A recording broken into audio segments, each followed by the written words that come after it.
할렐루야. 2021년 최강초등부 사순절 4주 말씀 묵상 챌린지. 오늘은 그 5일차입니다.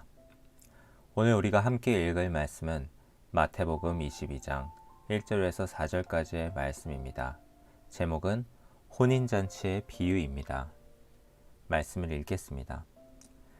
예수께서 다시 비유로 대답하여 이르시되, 천국은 마치 자기 아들을 위하여 혼인잔치를 베푼 어떤 임금과 같으니, 그 종들을 보내어 그 청한 사람들을 혼인잔치에 오라 하였더니 오기를 싫어하거늘 다시 자른 종들을 보내며 이르되, 청한 사람들에게 이르기를, 내가 오천을 준비하되 나의 소와 살찐 짐승을 잡고 모든 것을 갖추었으니 혼인잔치에 오소서 하라 하였더니. 아멘. 오늘 우리가 함께 읽은 마태복음 22장 말씀은 고난주간의 셋째 날인 화요일에 발생했던 사건들이 계속해서 이어지는 구절들입니다.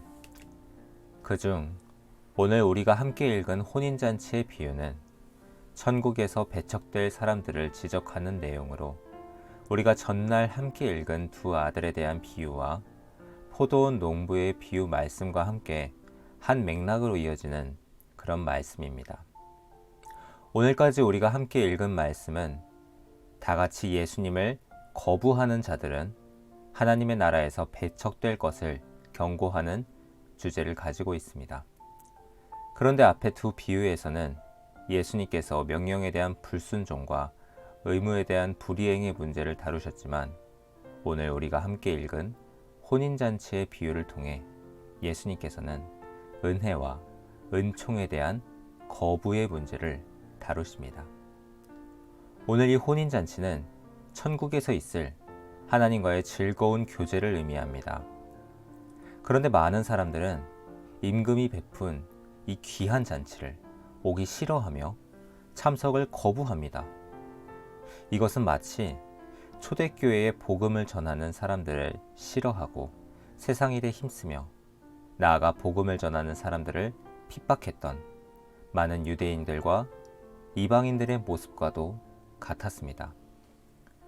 오늘 우리가 시간 관계상 함께 읽지는 않았지만 마태복음 22장 후반절로 가면 임금의 이 초청을 거부하며 무시하고 심지어 죽이기까지 한 사람들에게 군대를 보내서 한 사람도 남김없이 진멸하고 불살라버리는 그런 장면이 나옵니다.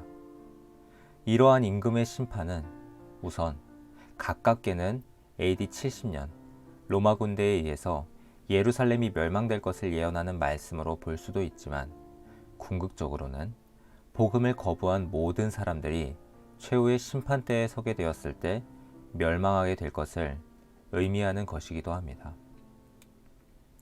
한편 오늘 우리가 함께 읽은 본문 뒤에 8절에서 10절까지의 말씀을 읽게 되면, 누구에게나 길에서 만나는 대로 잔치에 초청하는 장면이 등장합니다. 그런데 이 중에서는 예복을 입지 않은 한 사람이 있었습니다. 이에 임금은 그 사람에게 물었습니다. 친구여, 감히 어떻게 그런 모습으로 여기에 들어왔느냐? 그 사람은 아무런 말도 하지 못했습니다. 그러자 왕이 종들에게 명합니다. 이 사람의 손발을 묶어 당장 끌어내라. 바깥 어두운 데에 내던지라. 거기서 슬피 울며 이를 갈게 되리라.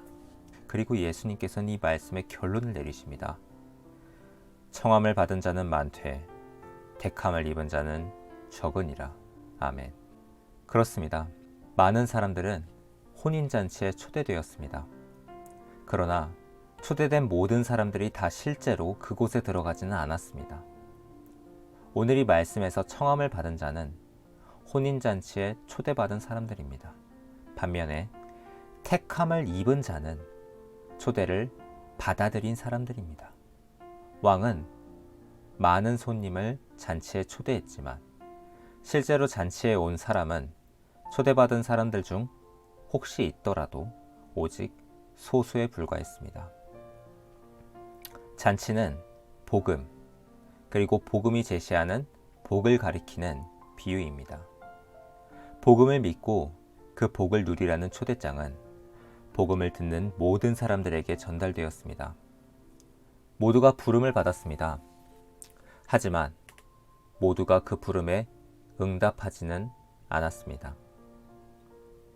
개신교 신학자들은 복음을 듣는 모든 사람에게 전달되는 일반적 부르심과 실제로 응답하는 사람들이 받아들이는 유효한 부르심을 구별하곤 했습니다.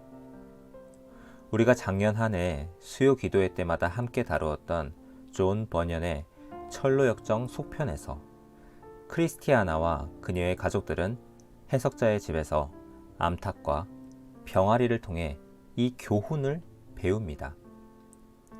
암탉은 온종일 평범한 소리로 부른다. 그리고 어쩌다 한 번만 특별한 소리로 부른다. 유효한 부르심이 일반적 부르심과 구별되는 단 한 가지 방식은 부르심을 들은 사람들이 응답하는 것입니다. 우리는 웨스트민스터 소요리 문답에서 효과적인 부르심이란 무엇입니까? 라는 질문에 대한 대답을 통해 이 말씀을 더욱 깊이 있게 이해할 수 있습니다. 유효한 부르심은 하나님의 성령의 사역이다. 그것을 통해 하나님은 우리에게 우리의 죄와 공경에 대해 확신시키시고 그리스도에 대한 지식 속에서 우리의 지성을 계몽하시고 우리의 의지를 새롭게 하시고 우리를 설득하시어 우리가 복음 안에서 값없이 주어진 예수 그리스도를 수용할 수 있게 하신다.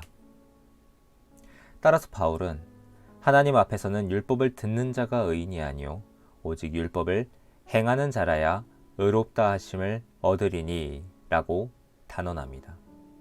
그리고 그는 로마서 8장에서 성령을 따라 사는 사람들 안에서 율법이 요구하는 바가 성취된다고 증언합니다. 마찬가지로 야고보서 1장 22절에서 야고보 사도는 독자들에게 말씀을 행하는 자가 되고 듣기만 하는 자가 되지 말라고 촉구합니다.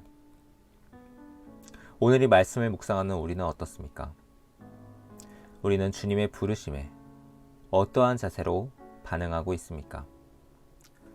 혹시 나는 그 부르심을 거부하고 외면하며 불평하고 있지는 않은가?